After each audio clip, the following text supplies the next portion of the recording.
If you know you're earning 5 million, why are you living like you have 15? Patricia is a Ugandan content creator and digital marketer who knows both sides of money, influencing and corporate. You can't rely on being an influencer for your financial stability. It's the reason I actually chose to take on a career path. As a firstborn, she learned early on that without structure, money runs out fast. Understanding what you earn and living within your own means. Growing up, that's what I learned.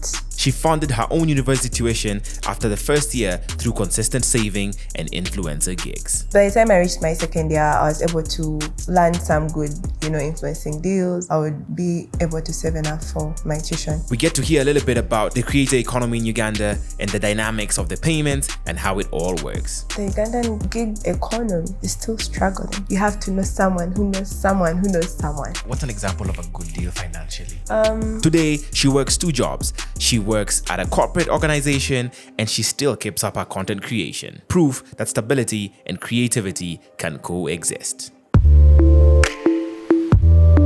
Hey guys, this is Barack from Financially Incorrect. I am here to say thank you so much for the 50k plus people who have subscribed to Financially Incorrect. We really do appreciate you. When we crossed 50k, we had a nice small intimate party at our offices and we celebrated this milestone. I have convinced the powers that be that if we can get to 100k by December, we will throw a big party to celebrate with all of you guys. And now we have 3 different segments for you guys to watch. There's Financially Incorrect Business Edition, Financially Incorrect Uganda Edition, and Financially Incorrect the regular Kenyan edition. So please do, if you like our content, subscribe. If we get to 100k by December, we will throw the biggest party in East Africa.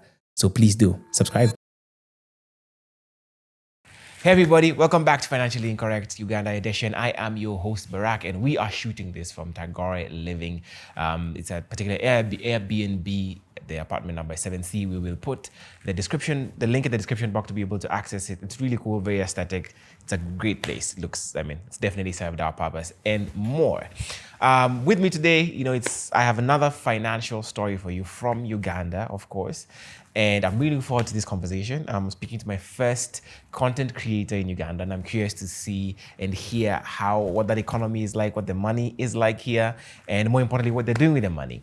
So please welcome Zawedde Patricia, and I'm trying very best to make sure I don't say Zawedde Patricia. Welcome to Financially Incorrect. Thank you. I think you've done better. Yeah. With the name pronunciation, yeah, you've done well. Yeah, thank you. So you're a content creator, interior designer, digital marketer. Is there anything I've missed? No. No. I think Those you've are all, summarized sort of all those things you put together. Okay. So the first question I want to ask you has nothing to do with money, actually. And it was a little bit, I picked this up actually. I remembered this when I was coming here. When you're traveling, whether it's a plane ticket or a plane ride, or it's a bus, are you one of the people who, when they say board the plane or board the bus, are you one of the people who stand up first as if the bus is going to leave you or the plane is going to leave you? I'm always recording those people who stand up first, because where are you going to? Yeah. The gate is still closed. Where are you going to? Yeah. No, I'm already seated. So you don't get it either? No, I wait. Yeah. So usually one of the last people to board, whether it's a plane, a bus, whatever the case is. Yes, because why are we fasting? We're all going to get up at the same time, land at the same time.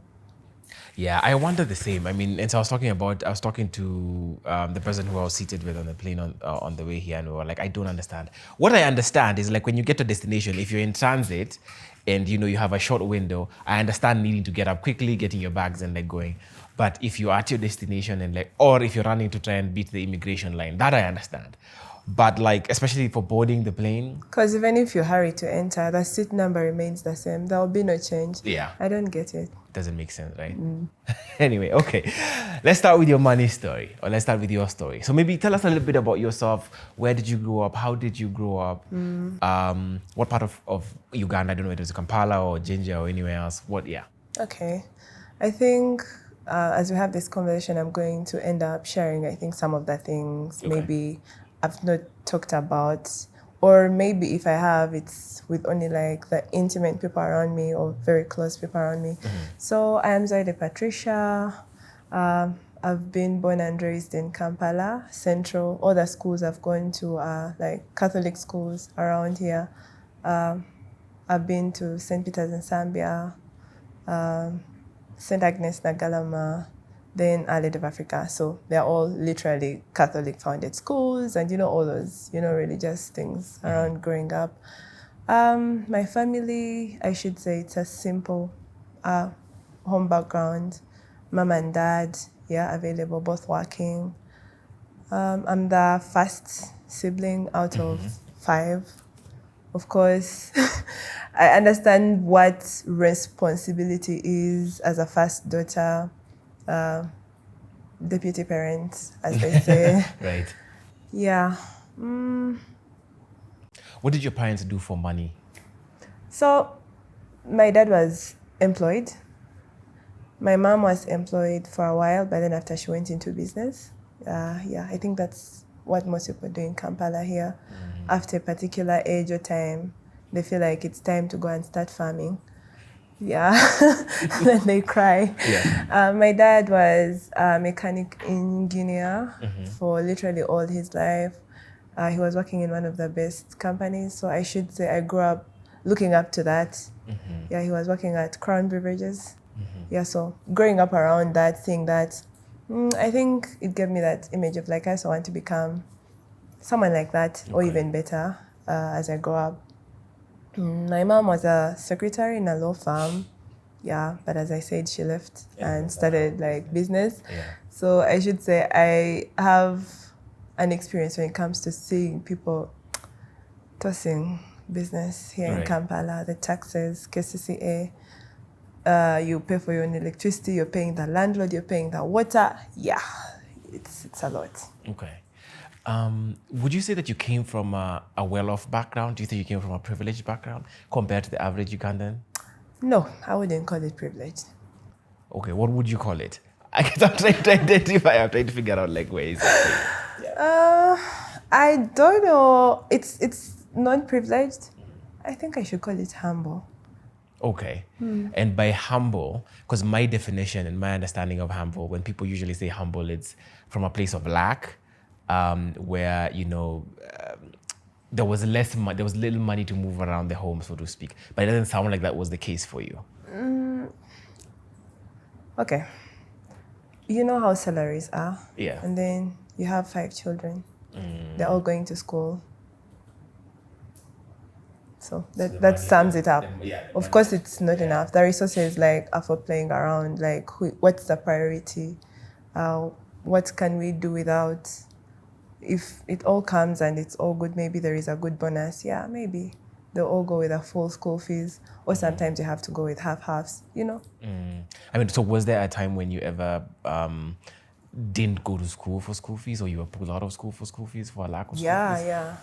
Mostly in my A-level, because my dad moved out of the picture when I was in my A-level. So that was purely my mom taking over after. So yeah, I think every time in my A-level. At some point you were out of because of fees. Yeah, for fees. And when you say moved out of the picture, he's no longer. No, he's alive. Oh, I mean, it's separated with. Well, or whatever the that's situation their is. business. And that's not my business either. Yes. Okay, all right, understood. So what did you learn about money from your family? If you'd like to take that scenario or that life journey that you have lived with your family, what did you learn about money, or what did it teach you about money? There are many things I learned, but not only about money, because money, should I say it coexists with us or you, the person, as well. It ties back to a lot, but should I say it's never enough sometimes? For starters, I think that's what I learned in the situation. It's never enough. Even the people who have a lot of it feel like it's not enough. But your planning really helps a lot when it comes to money. Your discipline, your culture, lifestyle, If you know you're earning 5 million, why are you living like you have 15, like you're earning 15, Understanding what you earn and living within your own means. I think growing up, that's what I learned mostly. That's what I learned mostly growing up. live within your own means. Okay. Like what you have, work with what you have. Do not go into debts to try to live a particular lifestyle or, what you're not. Because there are particular moments, for example, maybe Easter, Christmas, we go to church, other kids have like, their new clothes, and I don't have. I'm still in my, dress of last year, or maybe I got it. And my mom has told me to be content because she has not been able to buy a new one because she doesn't have it. And I'll be happy, just like the others who have the new ones. And you'll find some who have the new ones and they're not happy. That's why I'm like, I think it's never enough, depending on one's perspective. Yeah. Okay. What's your happiest childhood money memory? And by childhood doesn't have to be like when you're a kid. I mean, I guess in your family. Yeah. What's your happiest money memory? Does it have to be even if as in directly holding the money? Yes. Like as a family. As a family. Yeah. So for example, to give you some context, some people who've answered this question have talked about like vacations they took or like being able to have like a certain meal every so often. Yeah. To me, the fact that I had health insurance, like literally all my childhood, like up to when I was able to get it myself, like, okay, of course, because of the employment I have, that was, I should say, a privilege, because... Did that bring you joy though? Like as a kid, are you sitting and being like, I'm so happy I have health insurance? Okay, as I said, I think I'm one of those people who grew up like so fast. Because of the firstborn and the four other siblings. Yes, I understood a lot in terms of like, okay, I hate talk about it, but my sibling who follows me is asthmatic. Asthmatic? Yeah. Okay. So we had many series of in and out of the hospital. So imagine. Okay. Now I understand maybe where your joy can come from. Because I already knew the fact that, when the time for going to school comes, the school fees, like they're dividing, we're all going with portions. And then add the fact that maybe she's always ill. Yeah, so. Yeah, and it's a privilege, waking up, going to get new specs whenever I want them, if it's a toothache. Even like all those nitty-gritties, honestly, guys, I think people who have it at a certain point don't see it as a privilege, but I do. Okay, now I understand. Like when you're giving that story, I understand why for you it was like I guess you'd call it a happy memory. I have a question, and I don't mean to be forward, and I hope it's not rude or, but it's a question on the way that you were raised. Now as an adult and a person who's earning money, if you look at the model your parents shaped for you, do you have any criticism for how they did it, especially in relation to money? 100%. Yes.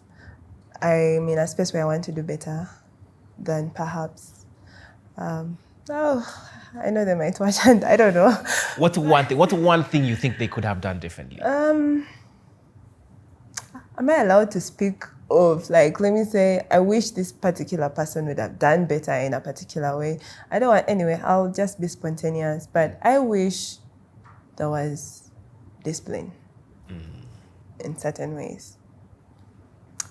And, okay, I get, people say also parents are humans, or maybe there are also like little children inside there. But I hope in my life and with my financial decisions and everything, I put into consideration that whatever I do, if I have children, it's going to affect them. And I don't be so selfish.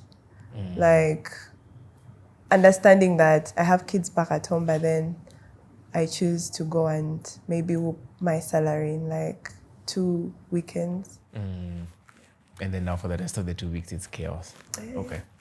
I get what you mean.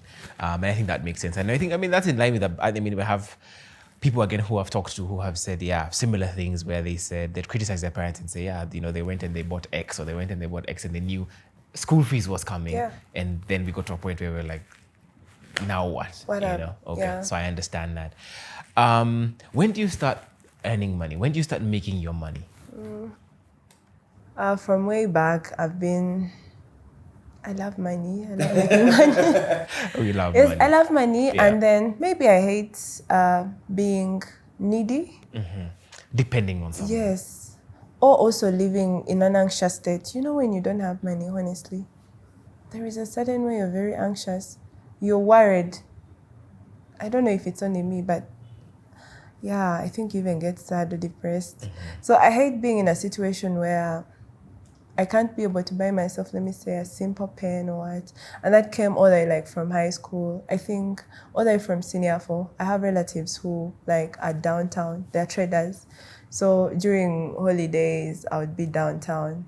There is what they call Umidivi. I don't know Umidivi. I don't know if you've heard about it. So these are people like, okay, I have, for example, a cousin of mine who owns a shop, and I take pictures of the things in her shop. Of course, she allows me. I post on my stories, okay? And I sell like using my WhatsApp status, because at that time I wasn't like really on any social media, but as majorly on social media, WhatsApp, I had like very many contacts. So at that point, I used to sell lesus, you know, lesus, Yes. those Masai things online, like on my status. Yeah, so for example, if it was, let me say 45K in her shop, on my status, I would put, let me say 55K. So I get a 10K. Yeah, so I started earning money. Not huge, but small. Then in my senior 6 vacation, we had poultry at home. And I was literally overseeing it all, like from ensuring that the poultry have feeds, they're feeding, then the eggs are hatched. I'm looking for the shops we are supplying, balancing the books at the end of the day, although they did me dirty. The person I trusted to save my money, that would be a story of another day. Yeah, so maybe that's how I learned about banking, that yes, don't trust people. Also, rather than putting in a bank, you gave someone money and they used it. So, because in my head I was like, oh, when vacation will be done, when I'm joining uni, I'll have money to do my shopping. Oh, sad story. But yeah, so I think in my Form 6 vacation, I learned a lot about how people do like this business thing of like what you've put, how much are you anticipating, what losses did you calculate them within, expenses, liabilities, how are you making the sales, and then at the end of the day, are you putting back into that business? Where is the money going? Because I wasn't alone. Okay, it was like a family, you know. You wake up a random day, they're telling you to pick 50K and use it for this. That means you're reducing, you know, on the running capital. If maybe you bought 600 chicks, as you keep on pulling out, the next round, you won't be able. So, yeah, I also got an insight. A couple of lessons that, from yeah. Then went to uni. As I'm a good content creator. So in the start, I was like behind the scenes for my friends. Pictures, videos, like they would invite me, let me say they have been invited, let me say for a launch. So I would go along with them, like to help them content. So yeah, by then it wasn't much. They'll just give you, let me say, a data refund or transport refund, which was okay. Because if I've told you I'm going to use Uber and then I use a border, I'll have my balance. Yes, I'll make a magic. I see what you mean. Yes, Okay. so I would always have that pocket change around me. So yeah. And even before you progress further from there, I wanted to ask, because you talked about high school fees financing being challenged to some degree, especially after your father then leaves. So what was university like? Was it self-funded? Was it sponsored by the government? What was that process like? No. Yeah.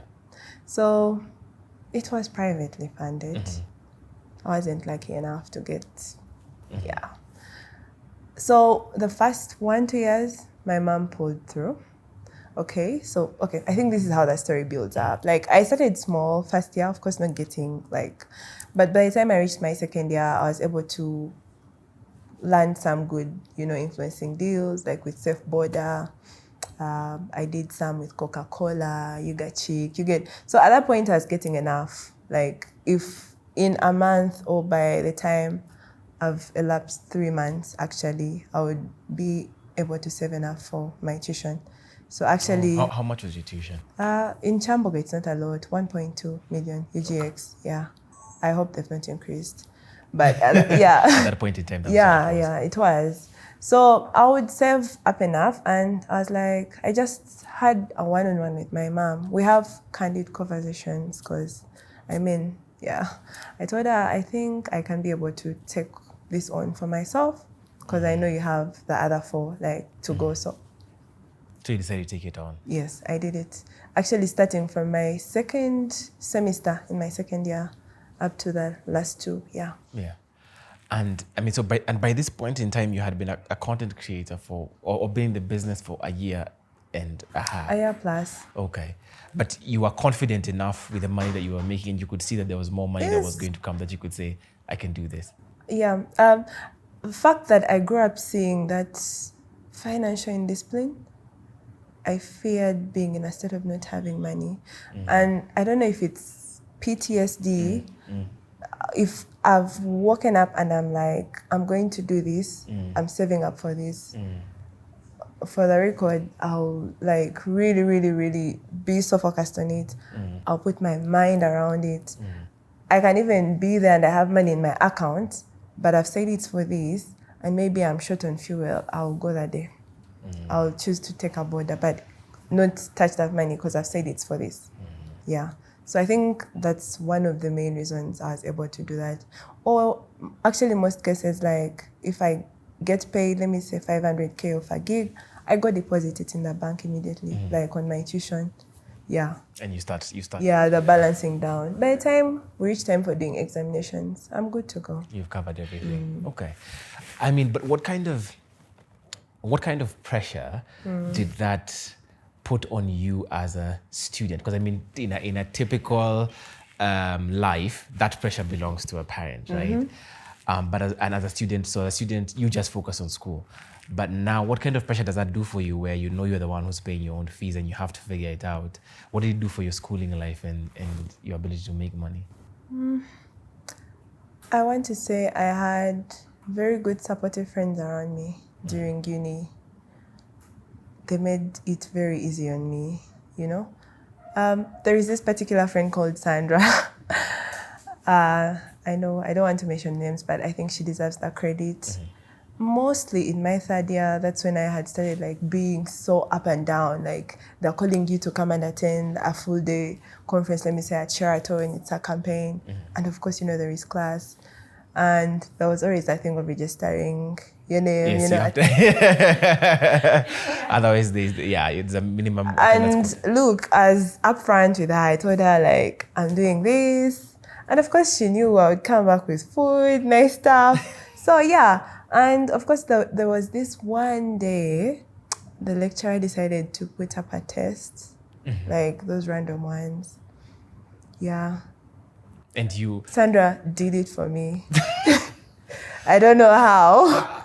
So she did her own test? Yes. And did your test as well? Yeah, she used, she was so good with both her hands. Right? Yes. So she could use this and this, so you couldn't tell it's the same. Did she give, who got more marks on the test? She did, obviously. But I passed. I didn't fail, right? I didn't get into trouble. Right. Yeah, I was good to go. Right. Yeah. But so those are some of the sacrifices, some of the things that had to happen. Yes, for each people to and make of course money. it's not pleasant. And I want to be honest, I wouldn't want to see my child in that position. I wouldn't want them to go through that. I feel like it robbed me of maybe the university experience. Yeah, one, and then being a child, being a real child, I don't think I experienced that. Yeah. Up to now, I have friends who tell me relax, chill, so I think it robbed me of that experience of sitting and relaxing and maybe knowing that maybe I have backup. I have it covered from somewhere, because now I know it's fully on me. I have to do this, I have to do this. Okay. So did you ever regret that decision that you made? Because, I mean, it's not like your mom came to you, you went to her. Did you ever regret, are there moments where you ever regretted making that decision? No, I'm so proud of doing it because I actually made it. Yeah. Yeah. I guess that makes a lot of sense, yeah. Okay. I did.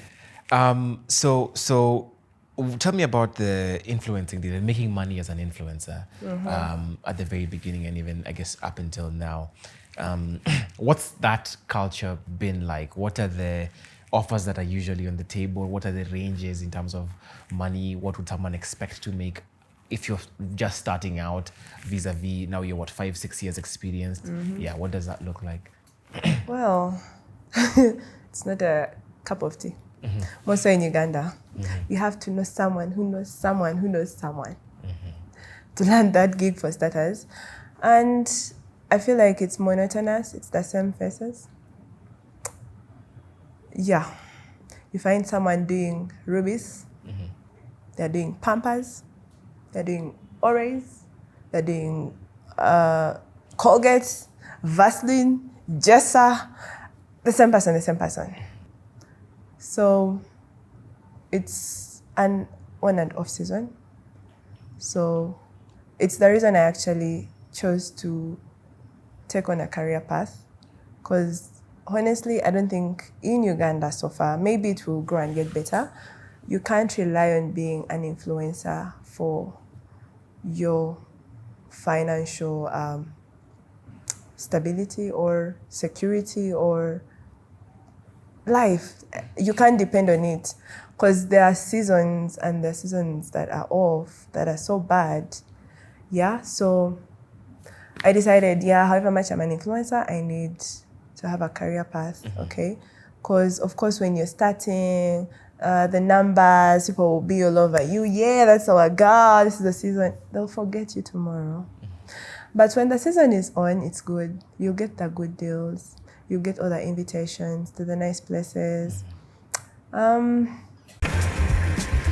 Here's why you should choose FX Plus if you're in Uganda. Tight spreads and low commission. Competitive rates, free educational resources, 24/6 customer support. Oh, and did I mention fast deposits and withdrawals? Check the link in bio to register now.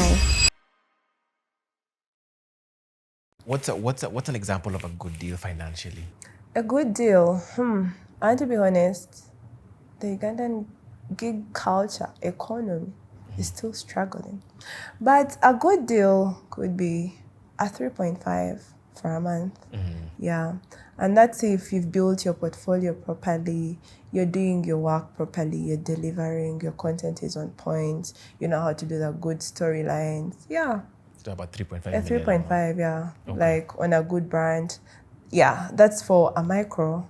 Then a macro, if you're really good enough, you can go as far as like 5-6 million. Okay. Yeah. How many good deals would you say you've gotten in your content creator journey? Wow, many.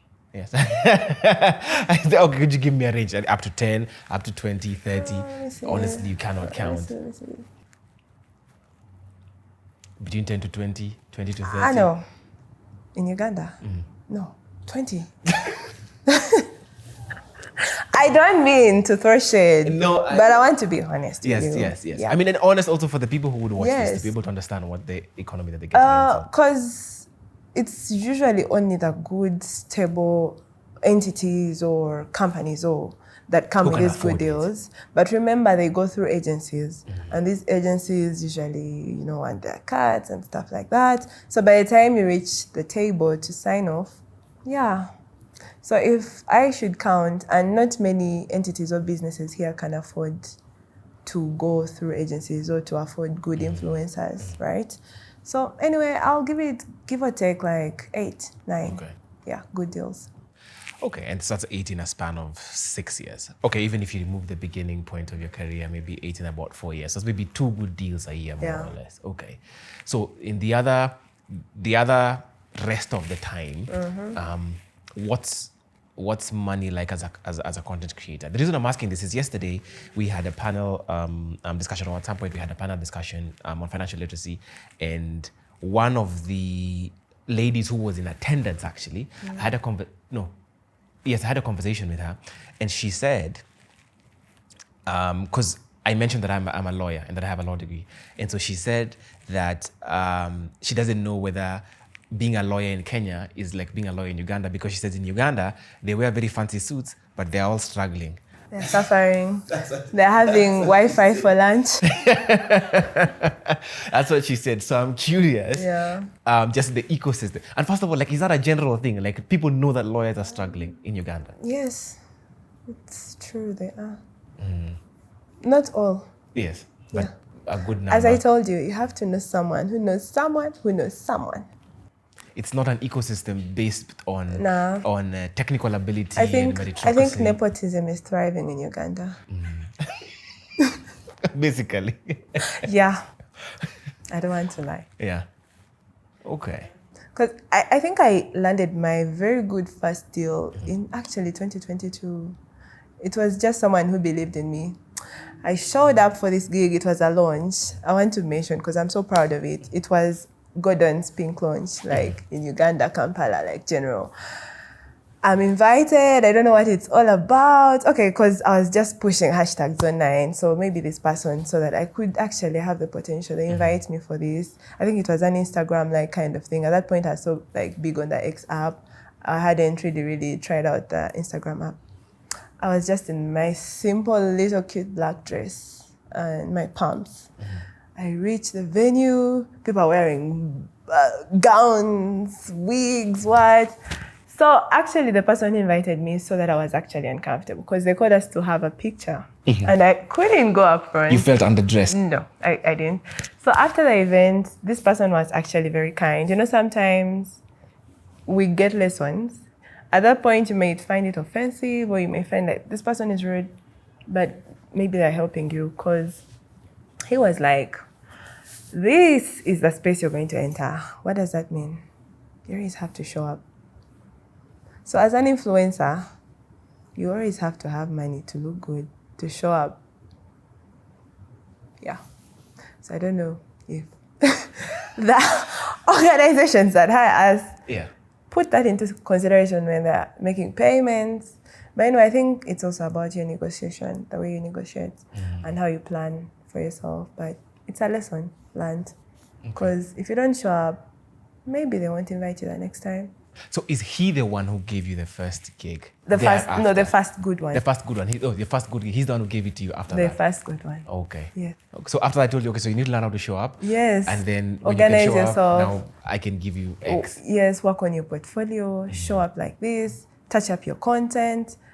Honestly, I don't think everyone gets that kind of like educational tips, but I did. So. Yeah. Okay.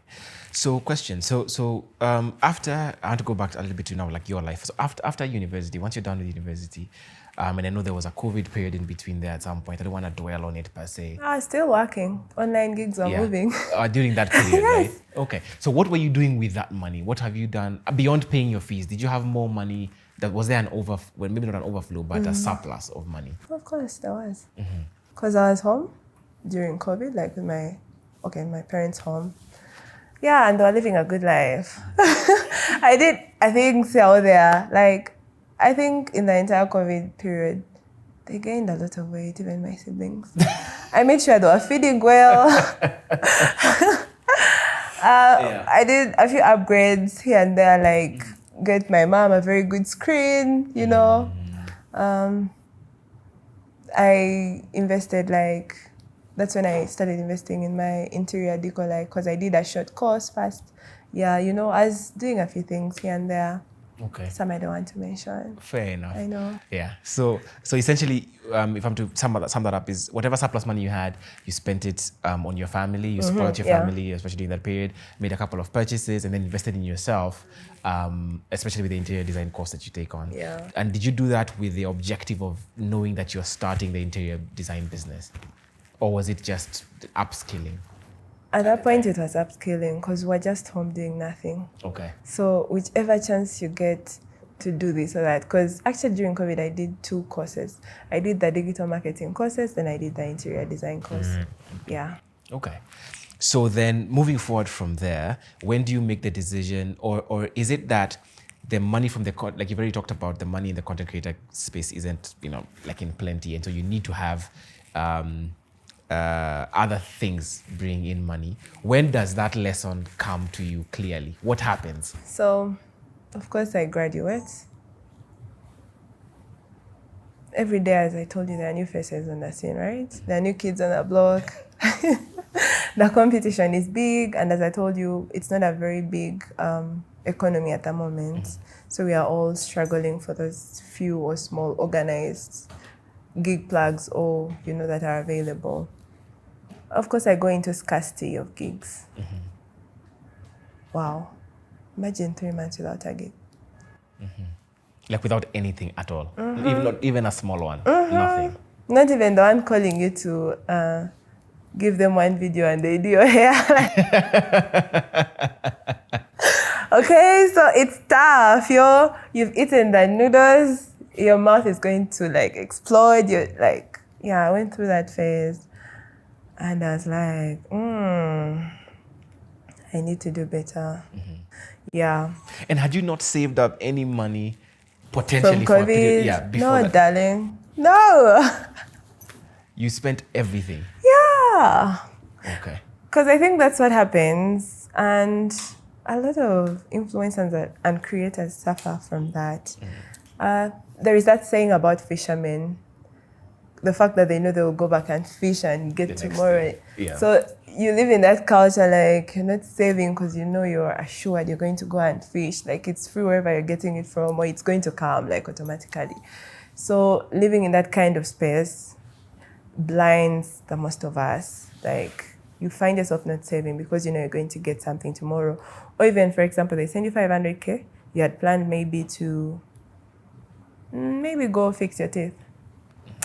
And then you're like, let me buy this nice dress. I have to show up for a gig today evening. I'll fix the teeth when the payment for that gig comes through. Yeah? Then you buy a dress, you've not fixed the teeth, right? Then you get paid. Or sometimes they even take long to pay you. Okay? By the time that money comes, you've accumulated limited debts, you have to pay this, electricity, water. Like, you're thirsty, you need the money yourself. Like, so it's that culture. You keep on going like that, like that, like that. Okay. So that's essentially the space that made you realize I need to do other things. I can't. Yes, I can't. Okay. I can't exist like this. Okay. Yeah. And so that's when you. So what's the business or what's the solutions you come up with immediately? Of course, I went to employment. Yeah. You say that with almost a sadness. Of course, it's not a cup of tea. Yeah. But if you know what you want in the long run, because however much I wanted maybe to finance my interior business, I couldn't do it at that point. Yeah. Okay. So what's that process like? What's the job application process like? How do you get the job? What's the offer? Is there a negotiation? Yeah. I started as an intern Okay. at this agency, digital marketing agency, QG, Sachi and Sachi. Yeah, only 2 months. Okay. Then I went into the banking. Were they paying you as an intern or is Yeah. it just transporting? It was like data refund, something like that. Okay. Yeah, but not bad enough because I was in a situation where I had nothing. So whatever you are giving me, I would Was go. more At than- that point, I would move. Okay. Yeah, not to starve, to have like electricity. And are you still living at home at this point or are you living on your own? At that time, I was sharing a space with a friend. Okay. Yeah.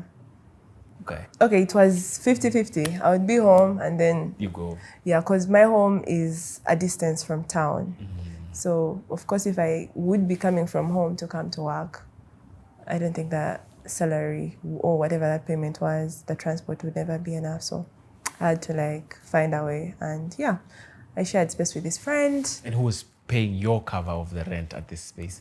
We were sharing, we were paying. So both of you are contributing? Yes, contributing. So where are you getting the money to pay your 50%? So at a point, the gig will come in. All right. But it's not a guarantee you get. And then maybe the little money from the salary. So you put it all together and yeah, you survive. Okay. Yeah. So, but still I was not comfortable because after going through that phase, I was like, yes. So each day I feel like having that situation of not having anything, no one is calling you. Like, your account balance is 0. You can't even buy data. Like, guys, it's that bad, okay? Yeah. No, you guys, it's scary. Like, it's not healthy. Yeah. It's not good, actually. Yeah. Yeah. So is that when you moved to the banking sector? Yes. What's the job at the banking space? Digital marketing, like, yeah, It's as a digital still marketer, yeah. Okay. Actually, surprisingly, I did a bachelor's in accounting and finance. But I've not even practiced. It's not something I've done. I think because either it's just my calling this side or, yeah. So I go to the banking. Of course, it's now better than the agency. Of course, they teach us about saving. They give salary loans, but I was lucky I didn't take it. And by salary loan, you mean it's basically an advance, paying your salary in advance and then you pay back? No, as an employee, there are those packages and privileges they give you, whereby you can go and get a mortgage at a very good interest rate. Yes. Not the same as like the people. There are those benefits for point banks. And I hate to say it, when I was in the banking sector, I also realized that these people we admire in the bank, but yeah, it's tough. Even for them, it's tough. Yeah. It's tough. Yeah, but yeah, it shaped me up, learning how to save. It's okay to have more than 2 bank accounts, you know, have one. At that point in time, in the banking sector, you only had one. Yes, the one I opened up after getting gripped in vacation. It was the one I was thriving on. But when I went here, I, got into that culture, like open a savings account, have these. During my time there was some lady who was leading a savings group. She introduced me to that savings group, it's for women, every month you deposit, they do a cash round, stuff like that, so that you have some money on you. You decide what you want to do. If you've been maybe saving up for something, by the time your cash round comes, that top up could even just push you and you just eventually buy whatever you want, or if you're saving for land or What's a purchase you can tell us that you made with the savings run when it landed on you?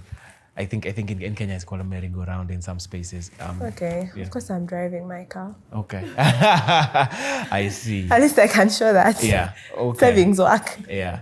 Okay. That makes sense. What about, and this I'm going to ask you for whatever it is that you're comfortable with sharing.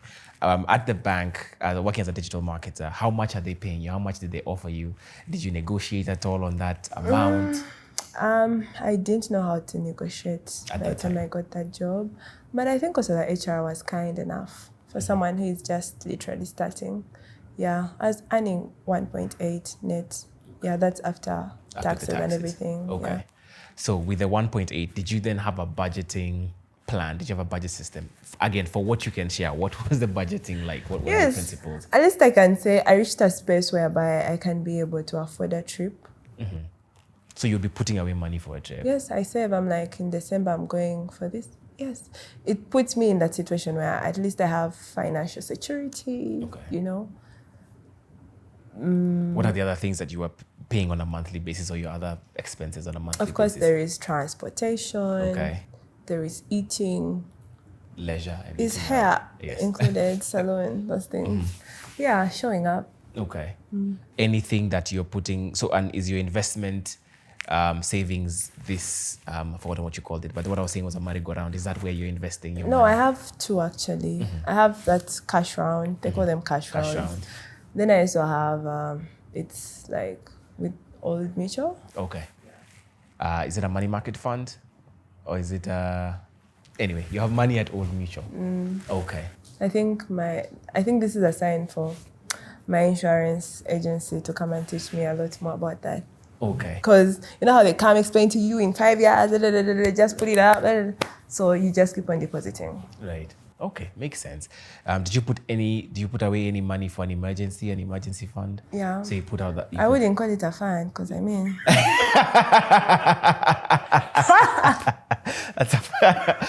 but money for an emergency. Yeah. Honestly, yeah. Okay. Because after living in that state. Yeah. You said if something ever happens, at least if I wake up and maybe I'm not employed for maybe say 3 months, you're okay. I can breathe as I hustle to get the next. Okay. How long does it take you with your, why do I keep forgetting it? The money round. Cash round. Cash round, sorry. How long does it take you to be able to purchase your car using the cash round and the savings and everything? You have to be patient, mostly in the group I'm in. We are around 23 people in that group. That means it comes to you once every 2 years? Yes, it can even skip. Oh my gosh. That's a long time. So, of course, there are issues of trust. You know, Yeah. someone's time to, like, let me say, pay up riches, they're delaying to send their money, what then?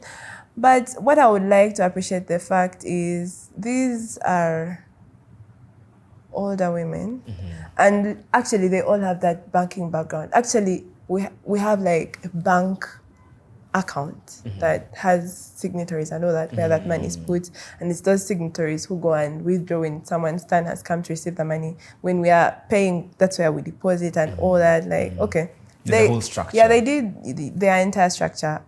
Actually, it's the lady I used to sit next to her, and she's like, I know you're young for hate saving, but I want you to join this thing, you know, join. Because in a month, we deposit 400K, like every month. Yeah. Okay, so I can see how then. Okay, I guess with one big.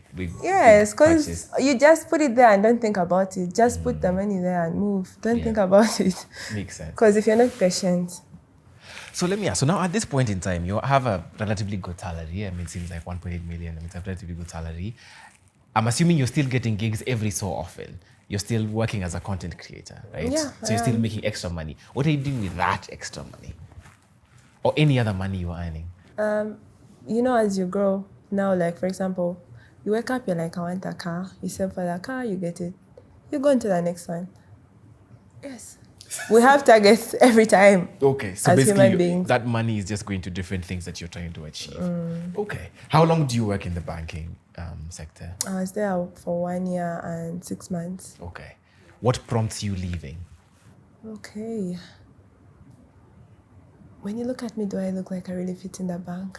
I couldn't tell you. I don't know. So we can start from there. Anyway, it was a good space, but of course, I always look out for growth, career-wise. When I'm looking at employment, where is this taking me? And I mean, who wouldn't want to be with Uganda Boaries, like, or Diageo? Because in my day-to-day, I'm working closely with whoever is in KBL, that is Kenya Breweries, and Tanzania, like, because it's EABL. Who would want to be in such a space? You're open to different markets, opportunities, growth. I don't think by the time I leave UBL, I'll be the same. That was when you went in. How long have you been there now? 8 months. 8 months. Okay. So did they offer you, I'm not going to ask you what it is, but did they offer you a better But of paycheck course. Okay. The paycheck is better. Working terms are better, I should say. Why not? Okay. And so what are the, what do you call it? Benefits? Not even the benefit. Well, okay. I guess if you're not talking about the benefits, what benefits no. you have. But what I wanted to ask was, so when you get more money, do you also increase your expenses? Have you also increased your expenses? I think it just happens automatically. Life just happens. Yeah. So did you move to another place? Did you? Of course, now, you got a car, the expenses will increase. You wake up randomly, they tell you the battery is dead. It's like the more money you get, the more responsibilities you take on. And actually, the more you need the money. That's why I say the money is never enough. Okay. Okay. So you just keep working. Okay. Yeah. So I mean, I think that makes a lot of sense. And I mean, if you still are able to make money on the quote unquote on the side as a content creator, I mean, it seems like you're living a decent life. So I'm trying. Yeah. My question would be, what does financial success look like to you now? Having financial security and should I call it? Okay, it's security and being content or being able to afford literally the things that I need in my life. Being in a state like, for example, I say like I can go, let me say, a whole or 2 years without working, but I'm still okay. Like I'm still able to afford like the things I can afford when I'm like maybe working. I really find that to be like being financially stable. Okay.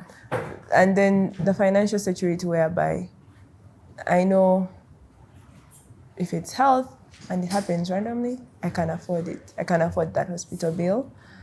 Yeah, those kind of things in life. I find that to be financial like stability to me. sometimes it may not matter, like with the amounts, high or low, as I told you. People have different money problems. What I may think of as enough or financially stable may not be enough tomorrow. Yeah. Yeah. So for as long as I'm able to do certain things or have that security, I term that as financial stability. Okay. If you were to summarize like your financial lesson, like if you were to summarize your biggest or greatest financial lesson that you've learned so far in all of your life, what would it be? I had to make a joke, but anyways. No, please do make it. You know that thing they say, it can never be me. Yes. When it comes to money, never say it can never be me.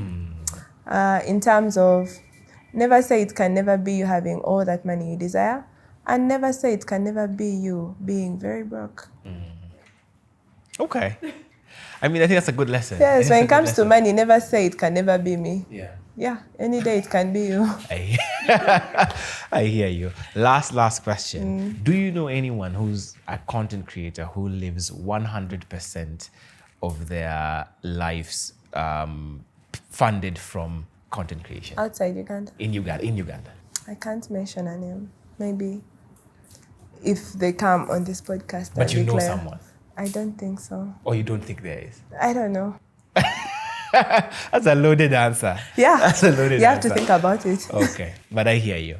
Anyway, I mean, Zawedde, thank you so much. Thank you so much for coming on Financially Incorrect. Thank you for giving us your financial story. It's really interesting. It's been good to understand what that content creator system is like, and also what the, I guess, employment of a digital marketer looks like, and what the opportunities are. I mean, I think you've hit some really good milestones with purchasing a car, investing in certain spaces. So yeah, thanks for coming, and I really, really appreciate you taking your time to come here. Yeah, this has been fun. Yeah. Talking about money. It wasn't as bad as you thought it would, right? No, it's not something I do every day. In my space, we are talking about what do the consumers want, what should we be doing better, etc. But I think this is fun, creating a culture or a space where people can talk about their monies or finances comfortably and in a more fun way. Yeah. I like it. Awesome. Thank you very much. And thank you guys for watching. Thanks for paying attention. And of course, as you know, we're releasing 2 episodes a month for Financially Incorrect Uganda edition. And we will catch you guys on the next episode.